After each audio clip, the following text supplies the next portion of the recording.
प्यारे बच्चों नमस्कार। आज हम पढ़ेंगे मानव विकास के बारे में। बच्चों जब विकास के बारे में हम पढ़ते हैं तो दो टर्म आते हैं, एक वृद्धि और एक विकास। बच्चों वृद्धि क्या होती है और विकास क्या होता है, इसको हम समझेंगे। वृद्धि वह होती है जिसे हम माप सकते हैं, विकास वह होता है जिसे हम माप नहीं सकते, सिर्फ उसका अनुभव कर सकते हैं। वृद्धि बच्चों मात्रात्मक होती है और विकास जो है गुणात्मक होता है। अर्थात किसी व्यक्ति के पास कितना गुण है ये उसका विकास है, और व्यक्ति की लंबाई कितनी है उसका जो है माप है, वो उसकी वृद्धि है। वृद्धि बच्चों सीमित तो होती है और विकास बच्चों व्यापक होता है। अर्थात उदाहरण के तौर पर आप ले सकते हैं कि अगर किसी बच्चे की अगर लंबाई को मापा जाए तो उसकी वृद्धि हो गई, बच्चा कितना लंबा है, ठीक है, कितना मोटा है। लेकिन अगर विकास की बात की जाए तो बच्चे के पास कितनी इंटेलिजेंस है, बच्चे के पास गुण कितने हैं, बच्चे की मानसिक वृद्धि कितनी है, मानसिक विकास कितना है, बुद्धिमान कितना है, ठीक है। तो ये विकास हो जाता है। तो विकास को बच्चों मापा नहीं जा सकता है, सिर्फ उसका अनुभव किया जा सकता है, और वृद्धि को मापा जा सकता है, ठीक है। विकास गुणात्मक होता है और वृद्धि बच्चों मात्रात्मक होती है। अगर हम विकास को एक परिभाषित करें तो विकास क्या है, मानव विकास क्या है बच्चों, तो मानव विकास का अर्थ मानव के संपूर्ण विकास से है। मानव विकास का अर्थ मानव के संपूर्ण विकास से है, जिसमें सामाजिक, आर्थिक, राजनीतिक स्वतंत्रता के साथ शिक्षा, स्वास्थ्य व अन्य अवसरों, ठीक है, अवसरों में स्वतंत्रता से है।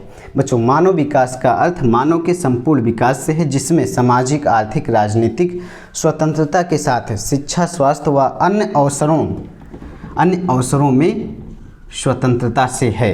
इसके बारे में सबसे पहले बात किन्होंने की, मानव विकास के बारे में सबसे पहले बात महबूब अल हक, जो कि पाकिस्तानी अर्थशास्त्री होते हैं।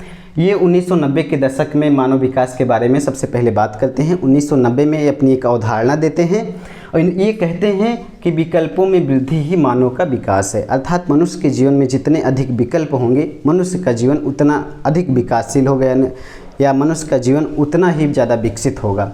उसके बाद इनके सहयोगी या मित्र अमर्त्य सेन होते हैं। अमर्त्य सेन कहते हैं कि स्वतंत्रता में वृद्धि मनुष्य के विकास को दर्शाती है। अर्थात जितना मनुष्य के पास स्वतंत्रता है, मनुष्य उतना ज़्यादा जो है विकासशील है, या मनुष्य उतना ज़्यादा विकसित है, मनुष्य के पास उतना ज़्यादा विकास है। तो महबूब अल हक कहते हैं कि विकल्पों में वृद्धि मतलब बच्चों आपके जीवन में अवसरों में वृद्धि कितनी है।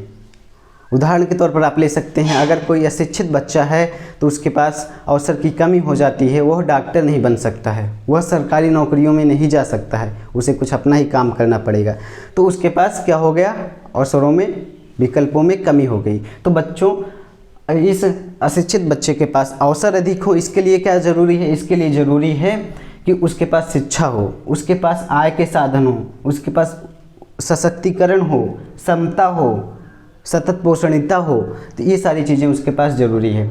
तो बच्चों इसी प्रकार अमर्त्य सेन कहते हैं कि स्वतंत्रता में वृद्धि विकास को प्रभावित करती है। स्वतंत्रता में वृद्धि रहे जितनी होगी, विकास उतना ज़्यादा ही अधिक होगा। तो बच्चों महबूब अल हक जो है इसके जनक हैं। मानव विकास रिपोर्ट जो दी जाती है तो इसके बारे में सबसे पहले महबूब अल हक बात करते हैं। तो मानव विकास के जनक कहा जाए तो महबूब अल हक महोदय हैं। इन्होंने सार्थक जीवन की बात कही थी। इन्होंने बताया कि सार्थक जीवन क्या है। इन्होंने कहा मनुष्य के जीवन का उद्देश्य होना चाहिए सार्थक जीवन की प्राप्ति। सार्थक जीवन की प्राप्ति को जो है मानव विकास का एक मूल उद्देश्य माना, कि मानव विकास का मूल उद्देश्य जो है सार्थक जीवन की प्राप्ति हो। तो इन्होंने सार्थक जीवन के बारे में बताया, यानी कि मनुष्य के पास अवसरों की समानता हो, ठीक है, उत्पादकता हो, सशक्तिकरण हो, समता हो, तो मनुष्य का जीवन सार्थक होता है। मनुष्य के पास अधिक मात्रा में स्वतंत्रता हो और विकल्पों में अधिकता हो, तो मनुष्य का जीवन एक सार्थक जीवन कहा जाएगा। बच्चों अब मानव विकास सूचकांक पर बात करने से पहले हम बात करेंगे मानव विकास के स्तंभ, घटक क्या हैं, घटकों पर हम बात करेंगे। बच्चों जैसे किसी इमारत को बनाने के लिए पिलर की ज़रूरत पड़ती है, नींव की डालने की ज़रूरत पड़ती है, उसी प्रकार बच्चों मानव विकास क्या है, मानव विकास के लिए जो घटक हैं, मानव विकास के जो स्तंभ हैं, मानव विकास किन तत्वों घटकों पर टिका हुआ है, वो हैं, यही 4 घटक हैं। सशक्तिकरण, समता, सतत पोषणीयता, उत्पादकता। सतत सशक्तिकरण से मतलब बच्चों कि विकल्पों को प्राप्त करने की शक्ति। महबूब अलहक कहते हैं कि विकल्पों में वृद्धि मानव विकास है। तो सशक्तिकरण से हमारा मतलब है कि विकल्पों को प्राप्त करने के लिए हमारे पास शक्ति हो। तो विकल्पों को प्राप्त करने की शक्ति सशक्तिकरण है। समता बच्चों समान अवसर मिले विकल्पों को प्राप्त करने के लिए, विकल्पों को प्राप्त करने के लिए हमारे पास समान अवसर हों, शिक्षा के समान अवसर हों, ठीक है, राजनीति में हमारे लिए समान अवसर हों, या कानून व्यवस्था में हमारे लिए समान अवसर हों, महिला पुरुष में भेदभाव न हो, ऊंच नीच में भेदभाव न हो। तो ये इन चीज़ों को जो है समता देती है, समान अवसर मिले विकल्पों को प्राप्त करने के लिए। सतत पोषणीयता बच्चों इन समता वाले जो समान अवसर हमको मिल रहे हैं ये निरंतर मिलते रहें। सतत पोषणीयता ये वर्तमान में सतत रूप से मिलते रहें, इनका पोषण होता रहे, हमें मिलता रहे और भविष्य में भी जो है मिले, ठीक है, भविष्य में भी मिले और वर्तमान में भी ये मिलता रहे निरंतर तरीके से। उत्पादकता कार्य क्षमता में वृद्धि बच्चों उत्पादकता से हमारा मतलब है कि हमारे कार्य क्षमता में वृद्धि। हमारे कार्य क्षमता में वृद्धि कब होगी? जब हमें पूर्ण स्वतंत्रता मिलेगी। जब हमें स्वतंत्रता मिलेगी तब हमारे कार्य क्षमता में वृद्धि होगी। स्वतंत्रता के बाद हमारे अंदर सशक्तिकरण आएगा, सशक्तिकरण आएगा तो हमारी कार्य क्षमता बढ़ेगी। तो बच्चों सारे टर्म एक दूसरे से जुड़े हुए हैं। तो ये हमारे मानव विकास के 4 स्तंभ हैं। इसी स्तंभों पर जो है मानव विकास टिका हुआ है। तो ये चार चीज़ें हमें मिलनी ज़रूरी है, तभी हमारा जो है विकास संभव हो सकता है। उसके बाद बच्चों इसको उपागम का मतलब होता है बच्चों अप्रोच। तो उपागम जो है क्या है मानव विकास के क्या है? तो बच्चों आय उपागम, कल्याण उपागम, आधारभूत आवश्यकता उपागम, क्षमता उपागम, ये 4 उपागम हैं मानव विकास के। आय उपागम से हमारा मतलब है बच्चों इनकम अगर आपका अधिक होगा तो डेवलपमेंट आपका अधिक होगा। अगर आपके पास आय अधिक है तो आपका विकास अधिक होगा, आपके पास स्वतंत्रता अधिक होगी। उसके बाद बच्चों कल्याण उपागम शिक्षा, स्वास्थ्य, सामाजिक सुरक्षा, सुख साधन, इन सारी चीज़ों की व्यवस्था अगर आपके पास है, इन सारी चीज़ों की व्यवस्था सरकार की जिम्मेदारी है कि कराए, तब व्यक्ति का जो है कल्याण हो सकता है, ठीक है बच्चों। और अगर आय अधिक होगी तो डेवलपमेंट यानी विकास अधिक होगा। तो इसी प्रकार से कल्याण उपागम में शिक्षा, स्वास्थ्य, सामाजिक सुरक्षा और सुख साधन हर व्यक्ति के पास मुहैया होना चाहिए, तभी व्यक्ति अपना सही मायने में विकास कर सकता है। तो ये कल्याण उपागम का ऐसा अप्रोच है। आधारभूत आवश्यकता उपागम ये उपागम बच्चों ILO ने, इंटरनेशनल लेबर ऑर्गेनाइजेशन ने दिया है। ये कहता है कि 6 नीड होती हैं, मतलब 6 आवश्यकताएं होती हैं व्यक्ति के जीवन की। तो ये आवश्यकताएं कौन कौन सी हैं? ये आवश्यकताएं हैं शिक्षा, स्वास्थ्य, भोजन, जलापूर्ति, स्वच्छता एवं आवास।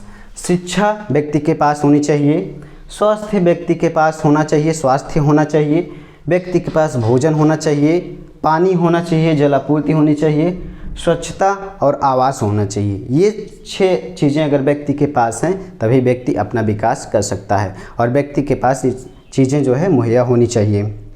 क्षमता उपागम अगर कैपेसिटी अधिक है, क्षमता अधिक है तो व्यक्ति के पास इनकम भी अधिक होगी। अगर व्यक्ति के पास क्षमता अधिक है तो व्यक्ति के पास स्वतंत्रता अधिक होगी। व्यक्ति के पास क्षमता अधिक है तो व्यक्ति के पास जो है विकल्पों में वृद्धि अधिक होगी, विकल्प अधिक होंगे बच्चों, विकल्प अधिक होंगे। व्यक्ति के पास स्वतंत्रता अधिक होगी। तो ये सारी चीज़ें, सारे टर्म एक दूसरे से जुड़े हुए हैं। तो ये बच्चों उपागम हो गए। अब हम आइए बात करते हैं HDI जो इसका सूचकांक है, इंडेक्स है, ठीक है, मानव विकास सूचकांक HDI ह्यूमन डेवलपमेंट इंडेक्स, ठीक है। तो बच्चों इसमें 3 सूचकों का इस्तेमाल किया जाता है। इन 3 सूचकों के माध्यम से हम मानव विकास के स्तर को जांचते हैं। जीवन प्रत्याशा की गणना की जाती है, आय की गणना की जाती है, शिक्षा की गणना की जाती है, किस देश में कितनी जीवन प्रत्याशा है, शिक्षा के लेवल कैसे है, उस देश के निवासियों की आय कितनी है। तो बच्चों जब जीवन प्रत्याशा की बात की जाती है तो देखा जाता है स्वस्थ और दीर्घजीवित कितने लोग हैं, कितने लोग स्वस्थ हैं, उनकी दीर्घजीविता कितनी है। तो इसमें औसत दीर्घजीविता निकाली जाती है बच्चों। तो इसमें निम्नतम दीर्घजीविता जो है बच्चों, निम्नतम 25 वर्ष और अधिकतम 85 वर्ष रखा गया है, अधिकतम 85 वर्ष रखा गया है। तो लोगों का स्वस्थ होना जरूरी है और दीर्घजीवित होना जरूरी है। जितने लोग ज़्यादा दीर्घजीवित होंगे, मानव विकास सूचकांक बेहतर होगा उस देश का। स्वस्थ अगर लोगों का अच्छा है तो वहाँ का विकास सूचकांक अच्छा होगा। उसके बाद शिक्षा की बात आती है बच्चों। शिक्षा में 2 कैटेगरी है। स्कूल अवधि के औसत वर्ष, यानी कि किसी भी व्यक्ति के स्कूल अवधि के वर्ष कितने हैं, यानी कि स्कूल में कितने वर्ष उस व्यक्ति ने बिताए हैं।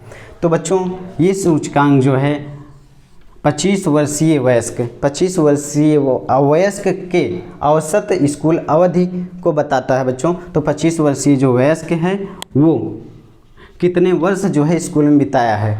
तो इसको जो है बच्चों 0 से 15 के बीच में रखा गया है। निम्नतम 0 और अधिकतम 15। तो अधिकतम अगर 15 वर्ष बिताया है तो डेवलप सूचकांक में उसका जो है रैंक अच्छी होगी। अगर जितना 15 के नीचे है तो रैंक जो है ख़राब होगी। तो बच्चों दूसरी बात आती है स्कूल अवधि के अनुमानित वर्ष। स्कूल अवधि के अनुमानित वर्ष, पहला जो है स्कूल अवधि के औसत वर्ष संपूर्ण जीवन काल का, 25 वर्षीय वयस्क के संपूर्ण जीवन काल का, और दूसरा स्कूल अवधि के अनुमानित वर्ष। इसमें बच्चों क्या होता है, बच्चे के बचपन में ही अनुमान लगा लिया जाता है कि बच्चा अपने जीवन काल में कितने वर्षों तक विद्यालय जाएगा। तो इसमें बच्चों 5 वर्षीय, किसी 5 वर्षीय बालक के संपूर्ण जीवन काल में, ठीक है, वो कितने वर्ष तक विद्यालय जाएगा इसका आकलन किया जाता है। इसका जो है बच्चों 18 से लेकर के 0 के बीच में रखा गया है। निम्नतम 0 और अधिकतम 18 वर्ष। तो बच्चों आय, तो आय के बाद आय की गणना की जाती है। इसमें आय की गणना की जाती है, किसी व्यक्ति की अधिकतम जो है आय $75,000 रखी गई है और निम्नतम $100 रखी गई है।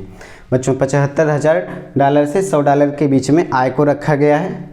उसके बाद बच्चों इन तीनों सूचकांकों के माध्यम से किसी देश के मानव विकास सूचकांक को ज्ञात किया जाता है। तो बच्चों यूएनडीपी ने 1990 से प्रारंभ किया, जो है ह्यूमन डेवलपमेंट रिपोर्ट को जारी करना प्रारंभ किया। तो 1990 में सबसे पहले ह्यूमन डेवलपमेंट रिपोर्ट प्रकाशित की गई बच्चों। तो बच्चों इसका स्कोर किस प्रकार से रखा जाता है। बच्चों इसका स्कोर जो है 0 से 1 के बीच में रखा जाता है। अर्थात जो देश 0 के करीब होगा उसका मानव विकास सूचकांक निम्नतम होगा, जो 1 के करीब होगा उसका जो है मानव विकास सूचकांक अधिकतम होगा। बच्चों 0 से लेकर के 1 के बीच में रखा जाता है। तो 0 से लेकर के 0.5 के बीच में निम्नतम, जो 0 से लेकर के 0.5 के बीच में जिन देशों की रैंक होती है वो देश जो है निम्नतम जो है मानव विकास सूचकांक के अंतर्गत आते हैं। 0.5 से लेकर के 0.7 के बीच में आने वाले देश मध्यम मानव विकास सूचकांक के बीच में आते हैं। 0.7 से लेकर के 0.8 के बीच में आने वाले देश बच्चों उच्च मानव विकास सूचकांक के अंतर्गत आते हैं। 0.8 से लेकर के 1 के बीच में आने वाले देश अति उच्च मानव विकास सूचकांक के अंतर्गत आने वाले देश हैं। तो बच्चों निम्नतम में नाइजीरिया है। नाइजीरिया देश जो है उसका विकास सूचकांक में स्तर निम्नतम है। बच्चों मध्यम में हमारा भारत देश है। हमारे भारत देश का विकास सूचकांक 0.5 से लेकर 0.7 के बीच में है। बच्चों उच्च में श्रीलंका है, हमारा पड़ोसी राज्य श्रीलंका है, पड़ोसी देश श्रीलंका है। अति उच्च में बच्चों नार्वे ने अपनी स्थिति लगभग शुरू से लेकर अब तक अति उच्च बनाई हुई है। नार्वे में विकास अधिकतम है। तो 0.8 से लेकर के 1 के बीच में जो है नार्वे का विकास है।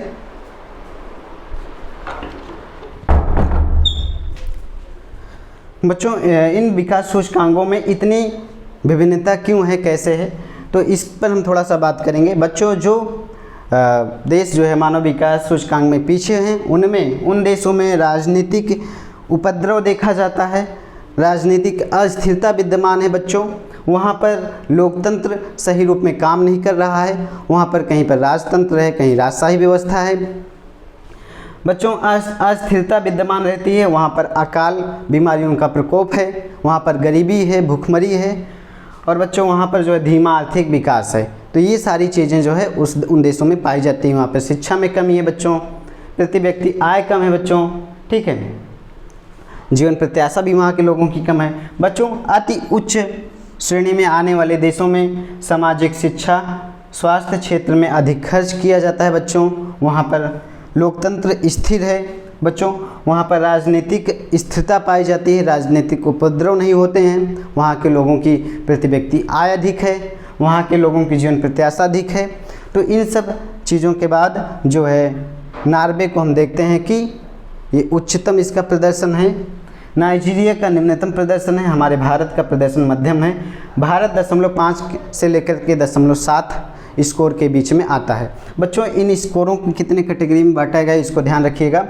इनका स्कोर को जो है 0 से लेकर के 0.5 के बीच में, फिर 0.5 से लेकर के 7 के बीच में, फिर 0.7 से लेकर 0.8 के बीच में, 0.8 से लेकर के 1 के बीच में, यानी कि निम्न, मध्यम, उच्च और अति उच्च में बांटा गया है बच्चों। 0 से लेकर के 1 में इसका स्कोर रेंज है। 0 जो है निम्नतम रेंज को बताता है, निम्नतम स्तर को बताता है, और 1 जो है अधिकतम स्तर को बताता है।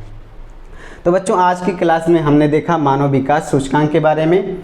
मानव विकास सूचकांक में हमारे भारत देश का प्रदर्शन काफ़ी सही नहीं है बच्चों। भारत देश का एक विशाल भूभाग है, और श्रीलंका देखा जाए तो एक छोटा सा देश है। मालदीव देखा जाए बच्चों एक छोटा सा देश है। मालदीव का प्रदर्शन बच्चों उच्च है। मालदीव तो बच्चों किसी देश का क्षेत्रफल ही निर्धारित नहीं करता है वहाँ पर कि वहाँ के लोगों का विकास किस प्रकार से होगा बच्चों। श्रीलंका या मालदीव एक छोटा देश है, लेकिन वहाँ पर प्रति व्यक्ति आय ज़्यादा है, जीवन प्रत्याशा ज़्यादा है बच्चों। इसी के साथ में हम देखेंगे कि भूटान एक ऐसा देश है, हमारा पड़ोसी राज्य, हमारा पड़ोसी देश है, जो मानव विकास सूचकांक से अपने विकास को नहीं मापता है। वो मानव विकास सूचकांक को ना मान करके वो मानव खुशहाली सूचकांक को मानता है। वो मानव खुशहाली सूचकांक जारी करता है भूटान देश, और इस खुशहाली सूचकांक में वो प्रथम स्थान पर है। भूटान का कहना है कि किसी देश की प्रगति, किसी देश के लोगों की प्रगति, वहाँ की आर्थिक प्रगति, वहाँ की जो है आर्थिक उन्नति, भौतिक उन्नति, राजनीतिक उन्नति से नहीं ज्ञात की जा सकती है। वहाँ की उन्नति, लोगों का विकास, लोगों की आध्यात्मिकता, लोगों की सामाजिकता और लोगों की खुशहाली से ज्ञात की जा सकती है। अर्थात उस देश में लोग कितने खुश हैं, लोगों का आध्यात्मिक विकास कितना है, लोग का सामाजिक स्तर कितना ऊंचा है, लोगों का व्यक्तित्व कितना अच्छा है, इस तरीके से किसी भी देश के विकास को मापा जा सकता है। इसलिए भूटान ने एक खुशहाली सूचकांक दी, और भूटान कहता है कि मेरे देश के लोग विश्व में सबसे ज़्यादा खुश हैं। तो इस सूचकांक को भूटान जारी करता है, और भूटान देश जो है इस सूचकांक में प्रथम स्थान पर बना हुआ है। तो ये मानता है कि भौतिकता बनाम मानव या खुशहाली कह सकते हैं, भौतिकता बनाम मानव की आध्यात्मिक वृद्धि है, आध्यात्मिक उन्नति। तो बच्चों आज की क्लास में हम यहीं तक बात करते हैं। मिलेंगे किसी अगले चैप्टर के साथ अगले वीडियो में। तब तक के लिए थैंक यू।